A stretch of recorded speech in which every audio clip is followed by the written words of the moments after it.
पति का कभी अपमान ना किया करो। आजकल लड़कियां जरा सा गुस्सा होती हैं, पति के जरा से डांटने पर, जरा सा कोई बात होगी भाग जाती हैं मायके। और मायके में भी वहां मंथरा के रूप में बहुत सारी स्त्रियां, कुछ स्त्रियां भड़काती हैं, अब मत जाना बेटी, अब तो दामाद आएंगे, जब तक नाक नहीं रगड़ेंगे तब तक तू नहीं जाना। अब देखो तुम्हारी मां तुम्हें क्या पाठ पढ़ा रही है। तुम्हारी मां कह रही है कि दामाद जब तक आके नाक नहीं रगड़ेंगे। ये अधिकांश 90% घरों में होता है। जो लड़की के मां बाप होते हैं ना, एक जमाना था कि दामादों की बड़ी सम्मान होता था ससुराल में, दामाद का सम्मान होता था, इज्जत होती थी। आज का ये दौर नहीं रहा। अब आजकल तो दामादों से नाक रगड़वाने की बात कहती है सास कि बेटी तू आजा, जब तक दामाद जी नाक रगड़ते नहीं आएंगे मैं भेजूंगी नहीं तुझे। वो कह रहा है पत्नी से कि कोई बात नहीं, हमने तुम्हें डांटा था इसके लिए सॉरी, आ जाओ। नहीं आएंगे, बात ही नहीं कराती। कई बार तो मां बात नहीं कराती अपने दामाद से अपनी बेटी की, मतलब पति पत्नी के बीच में मां गेम खेल रही है। हाँ या ना? कुछ माताएं ऐसी हैं, एक मैया, एक तो बहू मेरे से रोती रोती बताई, और ये केवल पत्नी की मां नहीं, लड़कों की भी कुछ माएं कम नहीं होती। एक मैया तो पति पत्नी के बीच में जाके सो जाती थी। बोली बहू मेरे से, महाराज जी हम पति पत्नी बैठते हैं तो सास आके बीच में बैठ जाती है। मैंने कहा इसके भी अक्ल में पानी पड़ गया। क्या करते हैं लोग? ऐसे लोग भी संसार में हैं। ये जो रिश्ते तुड़वाएं पति पत्नी के बीच में, जहर जो भी घोलेगा, चाहे वो लड़के की तरफ से मां बाप की गलती हो या लड़की की तरफ से, वो सब नरक के गामी हैं। नाक रगड़वाने की बात चलती है समाज में कि मैं तो दामाद जी से नाक रगड़वाऊंगी।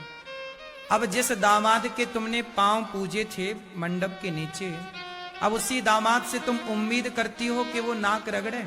भाई गलतियां कौन नहीं करता बताओ जरा। किसके घर में लड़ाइयां नहीं होती? किसके घर में झगड़े नहीं होते? क्षमा मांग लेना अच्छी बात है, पर तुम ये विचार रखो कि नाक रगड़ते आओ। तो कुछ लोग नहीं झुकते इस तरह से, और इस चक्कर में तुम्हारी बेटी का तलाक हो जाता है।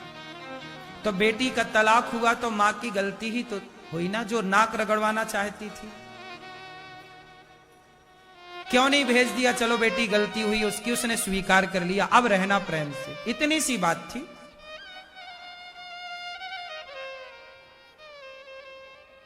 आजकल लोग रिश्ते नहीं बनाते, इसलिए ना लड़कों को आजकल खरीद लेते। मैंने तो 20 लाख में दामाद थोड़ी, मैंने तो एक उल्लू खरीदा है अपनी बेटी के लिए 25 लाख का।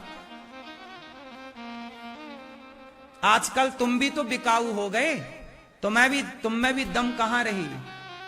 तुम भी मर्द कहां रहे? तुम भी तो गधे ही हो गए। बिक गए ना 20 लाख में, बिक गए ना 40 लाख में। और जब बिक गए हो तो जिसने खरीदा है वो तो नाक रगड़वाएगी ना। अब रगड़ो, तुम्हारा भी तो ईमान तुमने बेच दिया था। हमें भी गाड़ी चाहिए 4 चक्के की, ये वाली ले अब गाड़ी, खाओ, अचार रख लो गाड़ी का। मुझे वो लोग अच्छे नहीं लगते जो बिक गए हैं।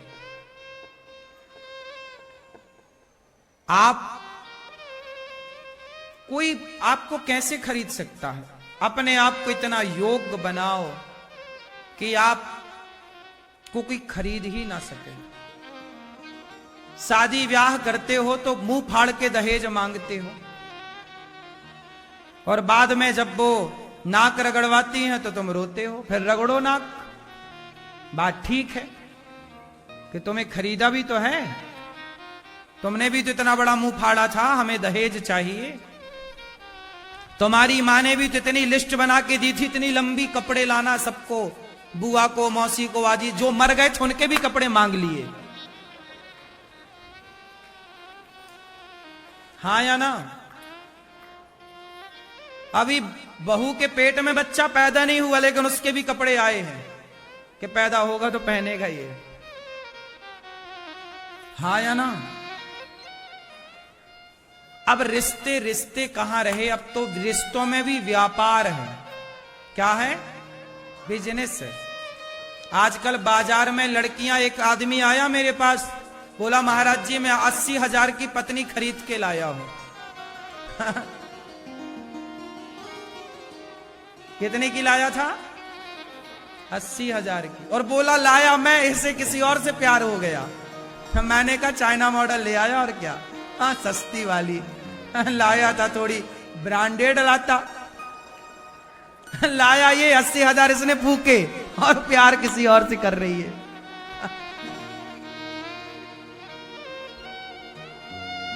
ऐसे ही चल रहा है। अब संस्कार ना दोगे तो यही होगा,